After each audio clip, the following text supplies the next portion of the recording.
नमस्कार, मैं हूं नीलू। तो सीरिया पर इजराइल लगातार हमले कर रहा है। इजराइल के हमले रुक नहीं रहे हैं। अब सीरिया की बात की जाए तो अभी तक का सबसे बड़ा हमला इजराइल की तरफ से सीरिया पर हुआ है, लेकिन इस बीच कुछ खबरें भी सामने आ रही है जो इजराइल के लिए कहीं से भी मुफीद नहीं है।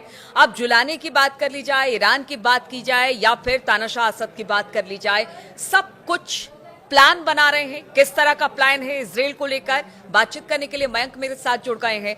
मयंक, अगर इजराइल की बात की जाए, वो लगातार तेजी के साथ सीरिया में घुसता चला जा रहा है। गोलन हाइट्स को उसने एक तरह से बफर जोन की तौर पर इस्तेमाल करना शुरू कर दिया है। इसके अलावा कहा जा रहा है कई सारे ऐसे जो गांव हैं सीरिया के बॉर्डर इलाके के, वहां तक इजराइल की सेना पहुंच गई है। लेकिन इस बीच कुछ खिचड़ी पक रही है। ईरान, जुलानी, असद, क्या खबर है, जरा बताइए। देखिए, ये जो आप बात कर रहे हैं इसकी जो है पिछले 24 घंटे में सोशल मीडिया और इंटरनेशनल मीडिया में ज़बरदस्त चर्चा हो रही है। इसकी तीन वजह है। हम तीन लोगों की बात करेंगे। एक जुलानी की तरफ से कुछ नए बयान सामने आए हैं, ईरान की तरफ से रिएक्शन सामने आया है और बशर अल असद की तरफ से भी पहली बार जो है वो रिएक्शन सामने आया है। अगर हम ईरान की बात करते हैं, देखिए ईरान के जो कमांडर हैं हुसैन सलामी, इनकी तरफ से एक बयान आया है। जिस तरह से इजराइल सीरिया में अटैक कर रहा है, उसके बाद ईरान की तरफ से हुसैन सलामी कह रहे हैं कि हम इजराइल को सीरिया की जमीन में दफन कर देंगे। ये एक प्रकार की धमकी उनकी तरफ से आई है। और उनका कहना है कि जैसे ही ईरान में बशर अल असद की सरकार गिरी है, उसके बाद से सीरिया में भयानक घटनाएं हो रही हैं और इजराइल को किसी भी सूरत में बख्शा नहीं जाएगा। ये बयान ईरान की तरफ से आया है। जो हुसैन सलामी है, जो खमेनी के बेहद करीबी माने जाते हैं, उनकी तरफ से ये बयान आया है। और इसकी बड़ी वजह, इस बयान की बड़ी वजह है जो तारतूस में इजराइल ने नया हमला किया है। देखिए, बताया जा रहा है कि 16 दिसंबर यानी बीती रात को जो है इजराइल के F-15 जेट्स, इन्होंने इजराइल से उड़ान भरी।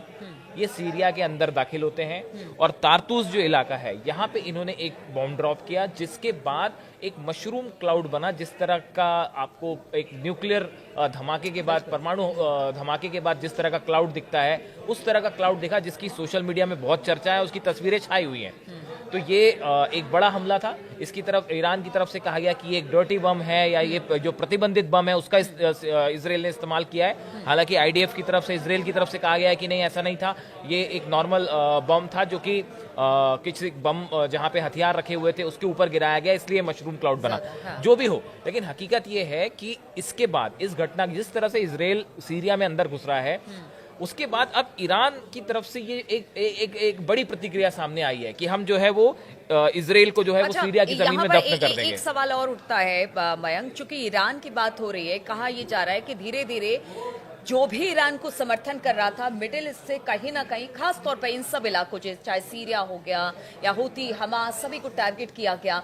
कहीं ना कहीं जो समर्थन था ईरान को लेकर, वो धीरे धीरे कम होता चला जा रहा है। इसकी इनसिक्योरिटी क्या ईरान को है क्या? एक इसमें दो बातें हैं। इसमें एक चीज और देखिए कि ये जो जुलानी है, ये इस तरह की बड़ी अजीबोगरीब चर्चाएं हैं सोशल मीडिया में कि जुलानी जो है उनका इजराइल और अमेरिका को लेकर रुख बड़ा अभी भी जो है संदेहास्पद है। देखिए, वो कुछ सीधे तौर पे जो है नेतन्याहू या इजराइल पे कुछ नहीं कह रहे हैं, लेकिन जैसी की चर्चाएं थी और ये कहा गया कि उन्होंने गुप्त रूप से जो है वो अपने जितने लड़ाके हैं उनको ये कह दिया है कि बस बहुत हुआ, अब इजराइल को और आगे नहीं बढ़ने दिया जाएगा। देखिए, ये इस तरह के बयान की चर्चाएं थी न्यूज में और सोशल मीडिया में कि जुलानी की तरफ से ये कहा गया कि बस अब जितना आगे इजराइल आ चुका है, अब इसके आगे नहीं बढ़ने दिया जाएगा और इजरायली सैनिक अगर आगे बढ़ने की कोशिश करते हैं तो उनको जवाब दीजिए। अभी जुलानी की तरफ से इस तरह की बातें जो है संकेत सामने आए, उसके बाद नेतन्याहू की तरफ से एक बयान सामने आया और उन्होंने ये इशारा किया है कि भाई वो जुलानी के साथ एक प्रकार का समझौता करके कुछ सरकार फॉर्मेशन के लिए तैयार है। कि जुलानी इस मौके को, सीरिया में जिस तरह के हालात है, कहीं ऐसा ना हो असद आ जाए, उससे पहले जुलानी वहां पर चाहते हैं कि सेटल हो जाए। देखिए, जुलानी के पास जो है वो काफी बड़ी फोर्सेस हैं, 80,000 लड़ाके आसपास जो बोले जाते हैं उनके हैं, जो कि दमिश्क और उसके आसपास उनका अच्छा खासा होल्ड है। और ये बात नेतन्याहू भी समझते हैं कि अगर सीधा कन्फ्रंटेशन हो जाएगा जुलानी के साथ तो मुश्किल हो जाएगी, क्योंकि उसके बाद आप बस एयर स्ट्राइक कर सकते हैं, ठीक है, नुकसान पहुंचा सकते हैं, लेकिन जब ग्राउंड लड़ाई होती है तो देखिए ग्राउंड लड़ाई में हमेशा जो है वो सामने वाली फोर्सेस भारी पड़ती हैं, क्योंकि आप उसकी कंट्री में लड़ रहे हैं। तो देखिए, जुलानी का रुख भी जो है हम बार बार ये कह रहे हैं कि बहुत महत्वपूर्ण है। अगर वो इजराइल के खिलाफ हो जाते हैं, हालांकि अभी तक ऐसी भी चर्चाएं होती हैं कि वो मोसाद के जो एजेंट हैं और इजराइल के ही समर्थक हैं। बिल्कुल। ठीक है, हो सकता है, कुछ भी हो सकता है, लेकिन जो है अब स्थिति ऐसी हो गई है कि इजराइल दमिश्क के करीब पहुंच चुका है। तो अगला हमला या आगे बढ़ना क्या दमिश्क पे कब्जा होगा? तो उस समय जुलानी का रुख क्या होगा? और तीसरी चीज जो बशर अल असद की आपने चर्चा करी, उनकी तरफ से भी बयान आया है कि सीरिया को फिर से फ्री करवाया जाएगा, इजराइल को बाहर भगाया जाएगा। ये बशर अल असद की तरफ से बयान आया है रूस से, मैं बैठे बैठे। बिल्कुल। और एक बयान का जिक्र यहाँ पर ये भी कर दे, क्योंकि असद ने कहा कि देखिए मैं सीरिया छोड़ना नहीं चाहता था, लेकिन रूस के मेरी कहने पे, सिक्योरिटी हाँ, को लेकर रूस चिंतित था और यही वजह है कि मैंने कहा कि ठीक है अभी सीरिया छोड़ना ही मेरे लिए ठीक होगा। देखिए ये जो है ना बातें, इनको थोड़ा सा समझना पड़ेगा। बशर अल असद की तरफ से ये कहना कि सीरिया हम वापस हासिल कर लेंगे, ईरान की तरफ से आपत्ति जताना कि हम जो है वहाँ इजरायली फोर्सेस की वहाँ पे हम जो है वो कब्रगाह बना देंगे या उनको दफन कर देंगे। दूसरा, जुलानी की तरफ से अब इस तरह के संकेत आने लग गए हैं कि भाई अब बस इजराइल और आगे ना बढ़े।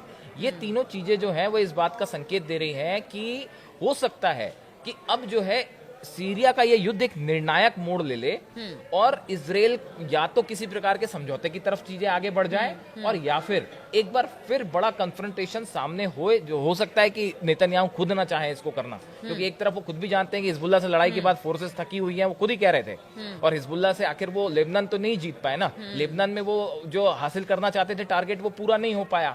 तो कुछ लोग तो ये भी कहते हैं कि ईरान ने जो है वो लेबनान बचा लिया और सीरिया चला गया। और उसके बाद ये सीज फायर को लेकर जो हम बार बार कह रहे हैं कि क्या ये किसी तरह की अंडरस्टैंडिंग थी कि भाई लेबनान छोड़ दीजिए। और अंडरस्टैंडिंग इस बात को भी लेकर मयंक कि जिस तरह से जुलानी से बात हो रही है कि नेतन्याहू और उनके बीच में कुछ खिचड़ी पक गई है, तो क्या उनको लगा कि लेबनान छोड़ना ज्यादा सही रहेगा, यहाँ पर मैं चीजों को मैनेज कर लूंगा? हाँ, अब देखिए क्या है कि इस पूरे इलाके में इतने सारे प्रॉक्सी संगठन ऑर्गेनाइजेशंस काम कर रहे हैं। ऐसी स्थिति में इजराइल के लिए भी ये बहुत आसान नहीं है कि सीरिया पे जाके अपनी सेना लेके बैठ जाए और वहां पे लंबे समय तक कब्जा रखें। ये तब तक हो रहा है जब तक जुलानी चुप बैठे हैं। जिस दिन जुलानी अगेंस्ट हुए, नेतन्याहू के लिए संकट पैदा है। ठीक है, तो जिस दिन जुलानी अगेंस्ट हुए नेतन्याहू के लिए संकट है, लेकिन नेतन्याहू चाहते हैं कि सीरिया में हालात उनके कंट्रोल में रहे और इस खबर पर लगातार हमारी नजर बनी रहेगी। हम आपको लगातार अपडेट देते रहेंगे। फिलहाल बहुत बहुत शुक्रिया हमारे साथ इस चर्चा में शामिल होने के लिए।